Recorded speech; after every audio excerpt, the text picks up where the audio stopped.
아멘.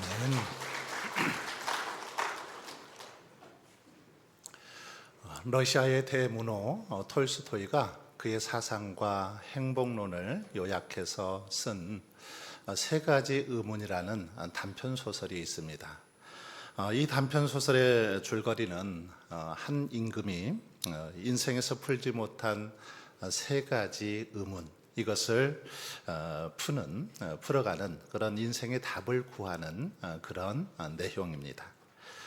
이 임금이 가지고 있었던 세 가지 의문이 있습니다.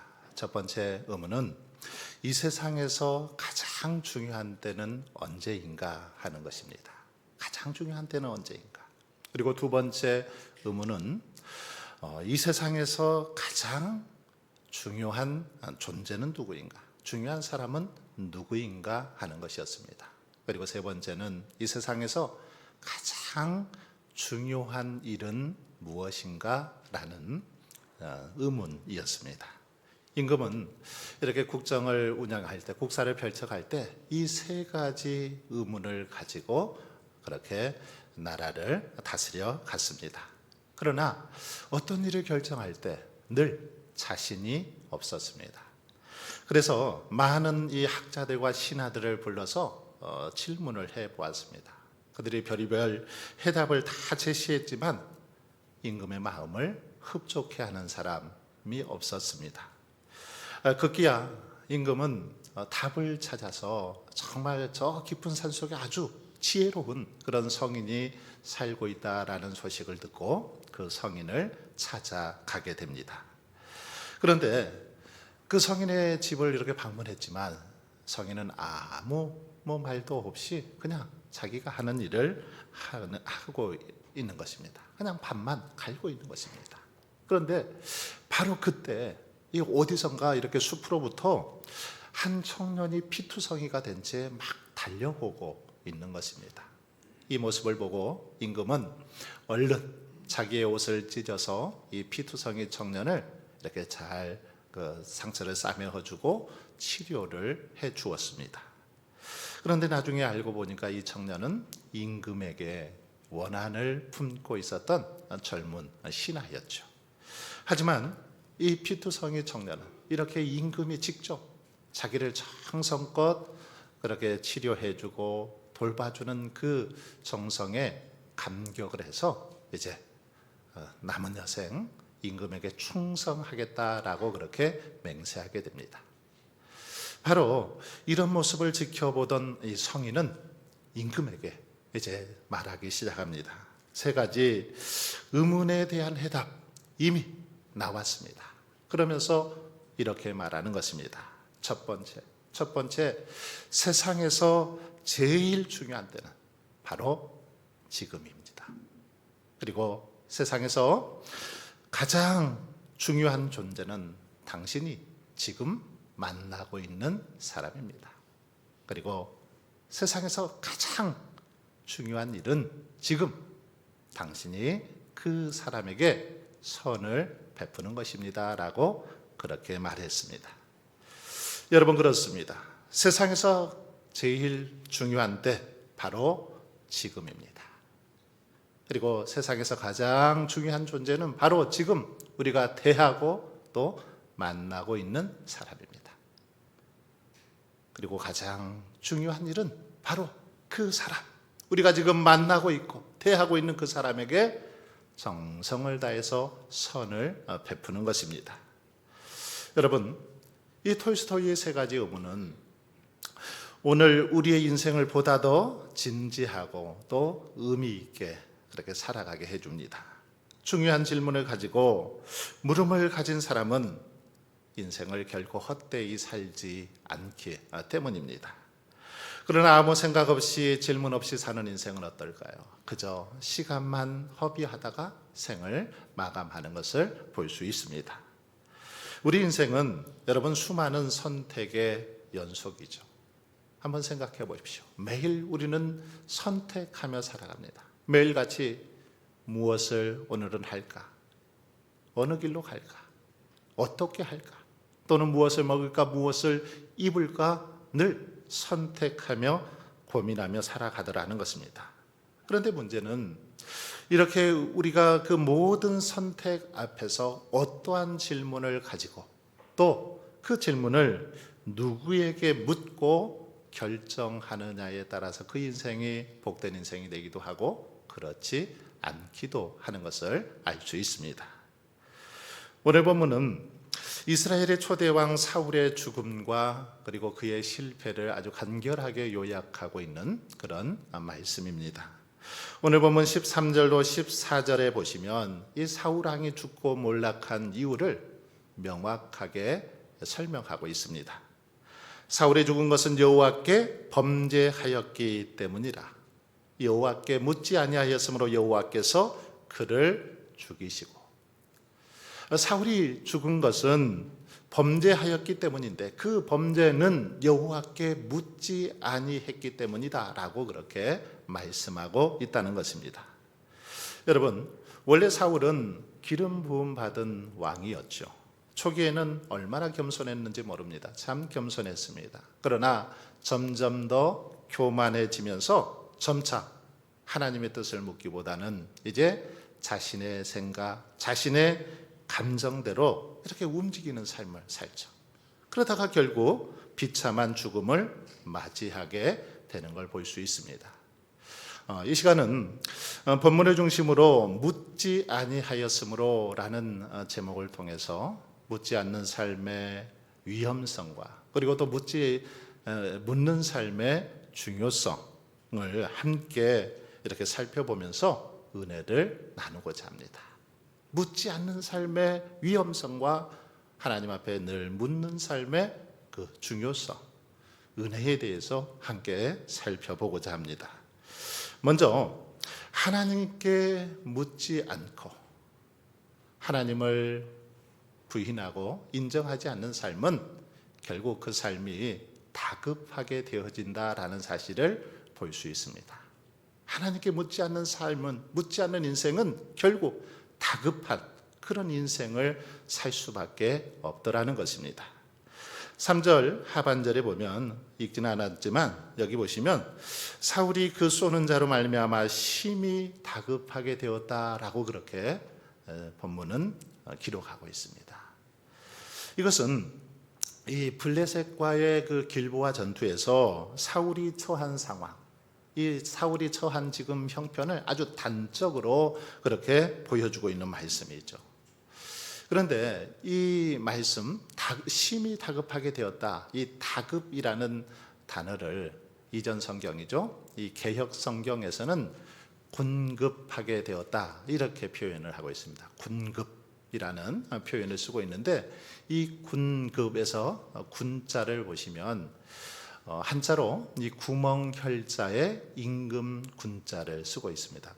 구멍혈자 밑에 임금 군자가 쓰여진 게 바로 군자인데 이것을 잘 풀어보면 아주 중요한 그런 의미를 알 수 있습니다. 군급이란 한자, 즉 임금이 구멍 속에 그렇게 숨을 정도로 아주 정말 수치스럽고 또 다급한 지경에 처했다라는 그런 의미를 담고 있습니다. 임금이 숨을 데가 없으면 그냥 구멍 속에 들어가서 동굴 속에 들어가서 숨어 있을 정도로 아주 수치스럽고 다급한 상황에 놓였다라는 거죠. 그런데 묘하게도 이 말 자체가 지금 사울이 처한 상황과 너무너무 맞아 떨어지는 걸 볼 수 있습니다. 사울은 당시 사면 초가의 위기에 빠져 있었죠. 사무엘상의 기록에 의하면 그는 전투 중에 화살을 맞아서 중상을 당한 그런 상태였습니다.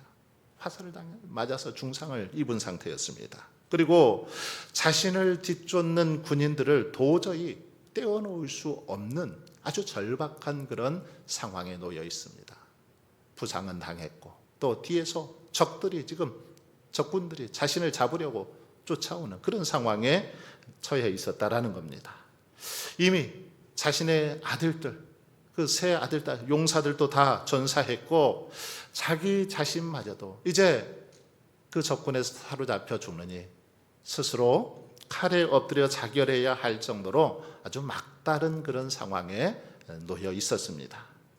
그런데 여러분, 사울왕이 이렇게 자결하려고 했던 것은 단지 전투의 실패 때문은 아니죠. 그것은 그가 하나님께 묻지 않고 하나님을 떠난 바로 결과였습니다. 지금 이렇게 그가 다급한 상황에 놓이게 된 것, 죽을 수밖에 없는 상황에 놓이게 된 것은 결국은 하나님께 묻지 않고 하나님을 떠났기 때문이라는 것입니다. 주지하다시피 사울은 불과 얼마 전까지만 해도 어쩌면 그냥 뭐라도 마음먹은 대로 할 수 있는 그런 어떤 권력이, 힘이 있는 그런 사람이었습니다. 하나님의 택한 자 다윗을 핍박하며 그를 죽이고자 추격하는 데 혈안이 되어 있었습니다. 비록 하나님의 뜻을 어겨서 하나님의 버림을 받았지만 인간적인 측면에서는 뭐 하나 부족함이 없는 사람이 바로 사울이었습니다. 그랬던 그가 이제는 블레셋의 추격을 피해서 목숨 하나 부지하기도 힘든 지금 그런 상황 속에 놓여 있는 것이죠. 여러분, 이러한 사울의 모습은 오늘 우리에게 하나님을 떠난 결과가, 하나님께 묻지 않는 결과가 어떠한 것인지를 분명하게 가르쳐 주고 있습니다. 우리 중에는 다양한 어떤 고난과 또 고통의 삶을 살아가는 사람들이 많이 있습니다. 반대로 그런가 하면 어떤 사람은 남부럽지 않은 행복한 삶을 살아가는 사람들도 있습니다. 그러나 남녀노소 빈부귀천을 막론하고 누구라도 비켜갈 수 없는 운명이 있죠. 그게 뭡니까? 바로 죽음이라는 운명입니다. 이 죽음은 누구도 비켜갈 수 없습니다. 많은 사람들이 영생하기를 꿈꾸며 살았지만 모두가 죽음을 맞이했죠. 세상에 어떤 권력자도 아무리 아름답고 뛰어난 그런 지혜와 또 외모를 가진 사람도 이 죽음을 비켜갈 수 없었습니다. 이처럼 모든 인생 죽음으로 기결되게 되죠. 그것이 우리의 운명입니다. 그리고 또 우리를 기다리는 또 하나의 아주 중요한 운명이 있습니다. 그것은 바로 심판입니다. 성경은 우리에게 그렇게 말하죠. 한 번 죽는 것은 사람에게 정하신 것이요 그 후에는 심판이 있으리니. 한 번 죽는 거 다 정한 것이다. 그러나 죽음으로만 끝난 것이 아니라 그 후에 심판이 있다. 성경은 우리에게 분명하게 말씀하고 있습니다. 이 심판은 어떤 심판입니까? 죄인과 의인을 구분하는 심판입니다. 천국과 지옥을 구분하는 그런 심판이죠. 아무리 화려한 인생을 살고 고귀한 인생을 살았다 할지라도 반드시 이 심판을 받게 되어 있습니다. 여러분, 그러기에 저와 여러분은 죽음 이후에 반드시 심판이 있다라는 이 사실을 기억하고 일평생 정말 하나님을 의지하고 경외하며 살아가야 될 줄 믿습니다. 어떤 열악한 상황이 닥친다 해도 또 아무리 세상 유혹이 강력하다 할지라도 늘 하나님께 묻고 하나님의 지혜를 구하고 하나님의 인도하심을 받아 살아가야 될 줄 믿습니다. 잠깐 보이다 사라질 짧은 인생에 우리의 자랑과 기쁨을 두지 말고 우리에게 약속하신 구원과 영생의 축복을 바라보며 우리는 어떻게 사는 것이 복된 인생이고 어떻게 사는 것이 하나님을 기쁘시게 하는 것인지 늘 그것에 대해서 물으며 또 그에 답하며 살아가는 그런 삶이 될 수 있기를 바랍니다. 어느 운전자가 길을 잘한다고 자부하면서 이 내비게이션을 그냥 켜지 않고 운전을 했습니다. 그런데 운전을 하다가 그만 길을 잃어버렸습니다. 길을 잃어버려서 결국 많은 시간을 허비하고 또 목적지에도 늦게 도착하게 되었습니다. 도움을 받을 수 있는 이 장치가 차에 이렇게 달려 있었지만 그 내비게이션에게 묻지 않는 결과 그런 어려움을 겪었다라는 거죠. 시간을 허비하고 또 목적지도 늦게 도착하는 그런 허비함을 갖게 되었다라는 것입니다. 여러분, 사울은 왕이었기에 주변에 많은 사람들이 있었습니다. 물을 만한 사람도 많이 있었죠. 그에게는 선지자도 있었고 제사장도 있었고 특별히 하나님의 율법이 있었습니다. 하나님 앞에 물을 수 있는 그런 상황이 되었습니다. 그런데 그는 묻지 않았습니다. 묻지 않고 자신의 생각대로 자신의 계획대로 판단했죠. 그러다가 심히 다급하게 되었고 결국 목숨을 잃게 되었다라는 것입니다. 하나님께 묻지 않는 인생의 모습, 이렇게 결국은 마치게 되는 것을 사울의 모습을 통해서 볼 수 있습니다.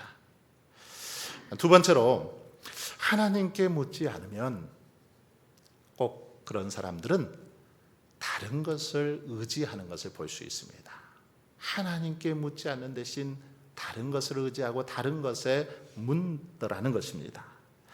사무엘상 28장에 보면 사울은 생전에 하나님께 묻지 않았고 오히려 신접한 여인을 찾아가서 이제 죽은 사무엘을 불러달라고 요청하고 있는 그런 모습을 볼 수 있습니다.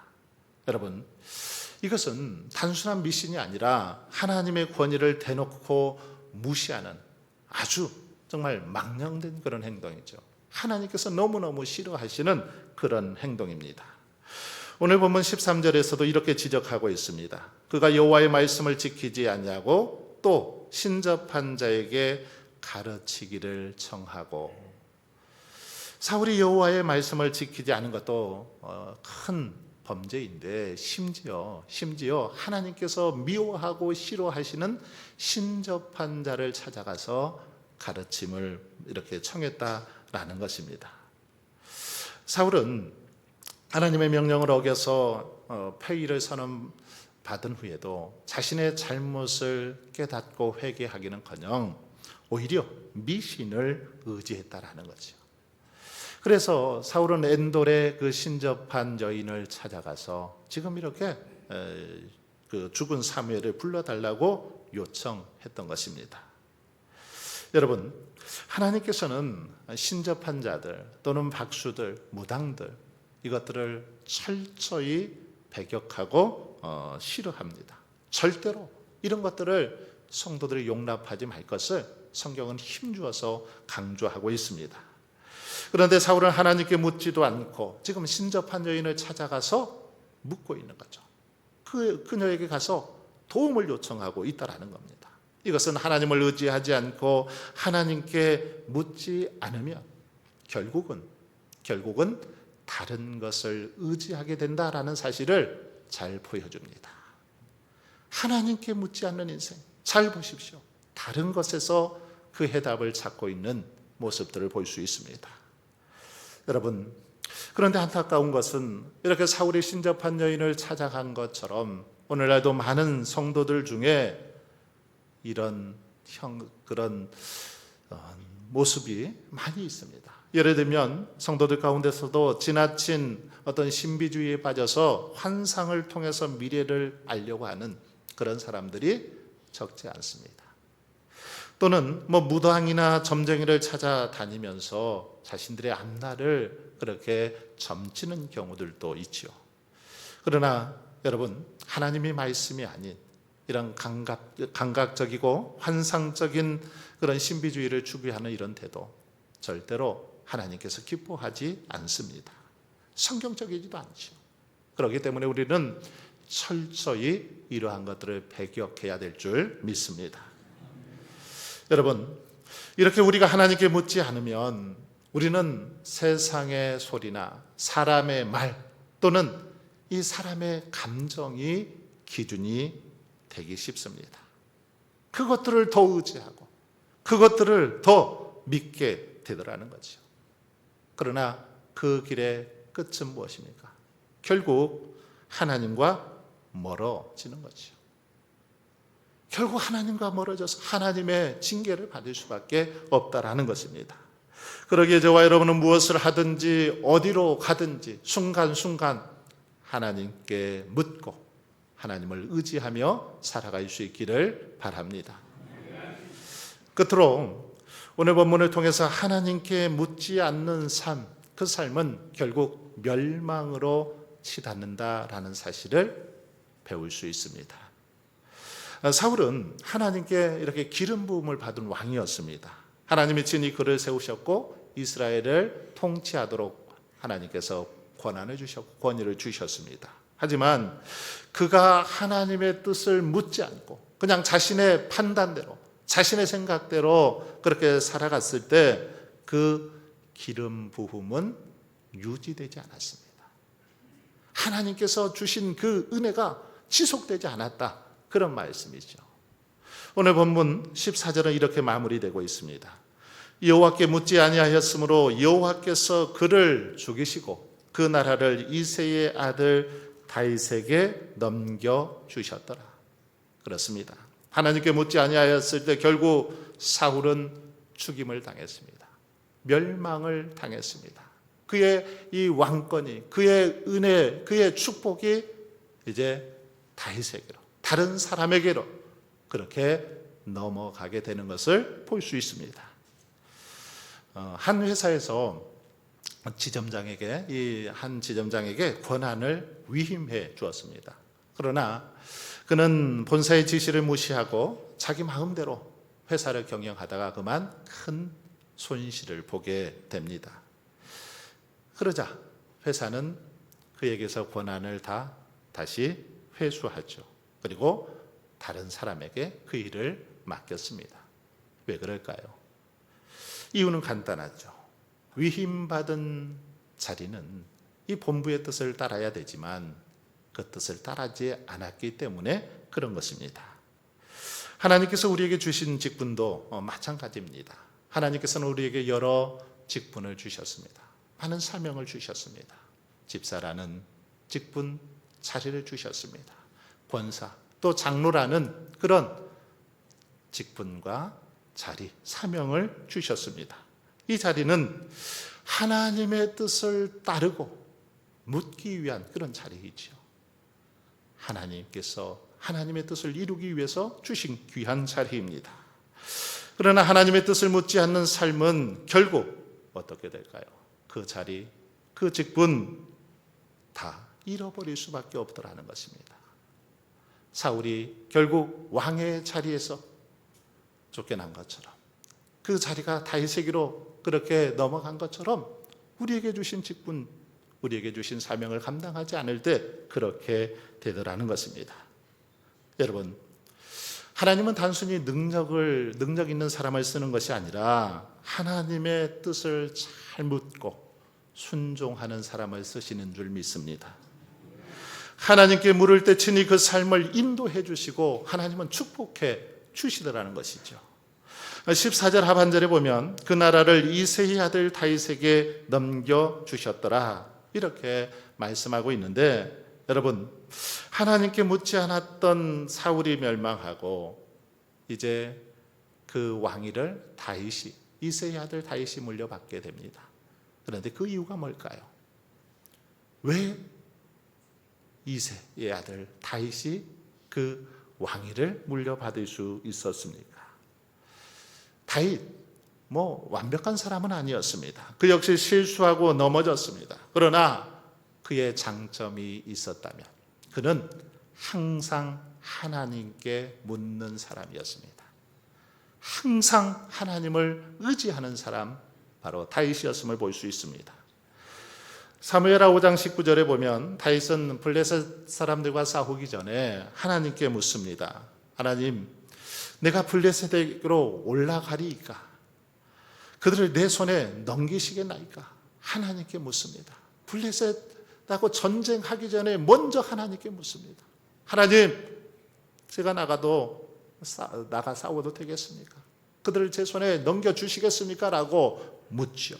그때 하나님께서 뭐라고 말씀하십니까? 올라가라. 내가 반드시 블레셋 사람을 내 손에 붙이리라 말씀하시죠. 그때 다윗은 그 말씀을 듣고 이제 싸움에 나가서 승리하게 됩니다. 하나님께서 역사해 주셔서 물을 흩음같이 그 블레셋 군대를 다 흩으셔서 승리케 하시는 그런 모습을 볼 수 있습니다. 그리고 그 후에도 보면 다윗은 블레셋 사람들이 이제 르바임 골짜기에 가득할 때 다시 또 하나님께 묻습니다. 하나님, 다시 올라갈까요? 어떻게 할까요? 그렇게 물을 때 하나님께서 이번에는 올라가지 말거라. 올라가지 말고 그들 뒤로 돌아서 뽕나무 숲을 맞은편에서 그들을 기습하라. 이렇게 하나님께서 명하시는 것을 볼 수 있습니다. 그래서 명령대로 행했더니 블레셋 군대를 크게 무찌를 수 있었습니다. 여러분, 이뿐만이 아닙니다. 사무엘상 30장에 보면 시글락에서 아말렉과 이렇게 전쟁을 하기 전에 이 아말렉이 자신의 가축대들 그리고 또 자신의 두 아내도 잡아 가버립니다. 그때 그들과 싸우러 가기 전에 다윗은 하나님께 다시 묻습니다. 사무엘상 30장 8절을 보면 다윗이 여호와께 묻자와 이르되 내가 이 군대를 추격하면 따라잡겠나이까? 하나님께 묻지요. 그때 하나님은 그를 쫓아가라. 내가 반드시 따라잡고 도로 찾으리라. 이렇게 말씀하십니다. 그래서 다윗은 이 400명의 군사들을 거느리고 쫓아갑니다. 쫓아가서 정말 하나님의 말씀대로 이제 빼앗겼던 모든 가축대들을 다 도로 찾아오고 자신의 두 아내도 구원해서 돌아오는 것을 볼 수 있습니다. 여러분, 이처럼 다윗은 늘 하나님께 물었습니다.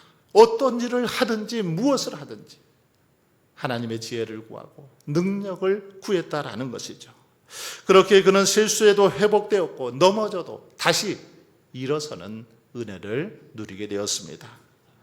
하지만 어리석은 사울은 어떻습니까? 묻지 않았습니다. 묻지 아니하였으므로 결국 하나님께 버림받았다라고 성경은 말씀하고 있습니다. 그렇습니다. 묻는 자녀들 길을 잃지 않죠. 부모에게 잘 이렇게 묻고 걸어가는 사람들, 어딜 가는 자녀들은 길을 잃지 않습니다. 부모의 도움을 받고 안내를 받을 수 있죠. 마찬가지로 하나님께 우리의 인생길을 묻고 지혜를 구하는 사람들은 언제나 바른 길로 인도함을 받게 되는 것입니다. 사랑하는 성도 여러분, 그렇다면 한번 이 시간 생각해 보십시오. 오늘 우리들의 삶은 어떻습니까? 오늘 우리의 삶은 어떻습니까? 삶의 크고 정말 작은 어떤 결정 앞에서 우리는 하나님께 묻고 있습니까? 아니면 내 경험이나 감정이나 혹은 사람의 말만을 의지하고 그냥 내 마음대로 그렇게 행동하고 있지는 않습니까? 밀어붙이고 있지는 않습니까? 여러분, 우리 하나님은 만물의 주관자요 섭리자이시죠. 하나님은 우리 앞에 놓인 것들 뭐든지 다 아십니다. 불가능이 없으신 분이죠. 그러므로 우리가 하나님께 묻기만 한다면 우리 앞에는 거칠 것이 없습니다. 하나님께서 친히 인도해 주시고 가장 복된 삶으로 이끌어 주실 것이기 때문입니다. 여러분, 묻는 신앙, 이렇게 하나님 앞에 묻는 신앙은 한마디로 겸손한 신앙이라고 말할 수 있습니다. 하나님께 묻는 신앙은 순종할 준비가 된 신앙입니다. 하나님께 묻는 신앙은 회복의 문을 여는 그런 신앙입니다. 그러므로 저와 여러분의 인생이 성공하기를 원하고 정말 이 땅에서 더욱더 복된 삶을 살아가기를 원한다면 늘 하나님 앞에 먼저 묻는 저와 여러분의 삶이 되실 수 있기를 바랍니다. 그래서 날마다 주님의 인도하심과 도우심 가운데 더욱더 복된 삶을 통해서 하나님께 영광 돌리는 우리 모두가 되실 수 있기를 주님의 이름으로 축원합니다.